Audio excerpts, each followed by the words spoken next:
Correct అంటారు అసలు? అది కరెక్ట్ కాదండి.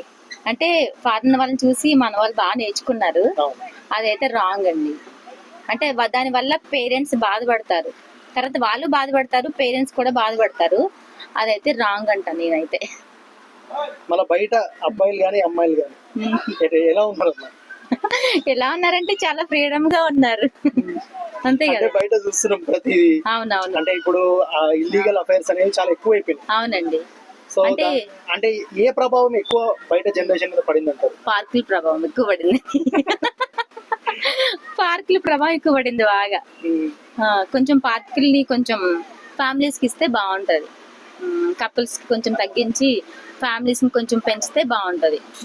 సో ఇప్పుడు ఇన్స్టాలో చూసుకున్నా, దేంట్లో చూసుకున్నా లేడీస్ ఎక్కువ అంటే కొంచెం ఎక్స్పోజింగ్ చేస్తూ రీల్స్ గానీ షార్ట్స్ గానీ చేయడం జరుగుతుంది. అవునండి. సో ఇది సమాజానికి మంచిది అంటారా? ఇది మంచిది కాదండి. చిన్నపిల్లలు పాడైపోతారండి. ఇలాంటి పిల్లలు ఉన్నారు కదా, ఇలాంటి పిల్లలు చూసి వాళ్ళు పాడైపోతున్నారు. అని డ్రెస్ వేసుకోవడం, కొంచెం అబ్బాయిలతో క్లోజ్ గా ఉండడం అప్పటి నుంచి నేర్చుకుంటున్నారు. అదైతే రాంగ్ అంట నేనైతే. ఇన్స్టాగ్రామ్ లో అలా షార్ట్ బట్టలు వేసుకుని చేయడం అది రాంగ్ అంట నేనైతే. అది కొంచెం తగ్గిస్తే బాగుంటది. సో లాస్ట్ అరేంజ్ మ్యారేజ్ వద్దంటారు అసలు? వద్దనట్లేదండి, అరేంజ్ మ్యారేజ్ చేసుకోవాలి, లవ్ కూడా చేసుకోవాలంటున్నాను నేను. కొంచెం ఏంటంటే లవ్ మ్యారేజ్ బెటర్ అని నా ఒపీనియన్. ఓకే అండి, థ్యాంక్ యూ, బాయ్.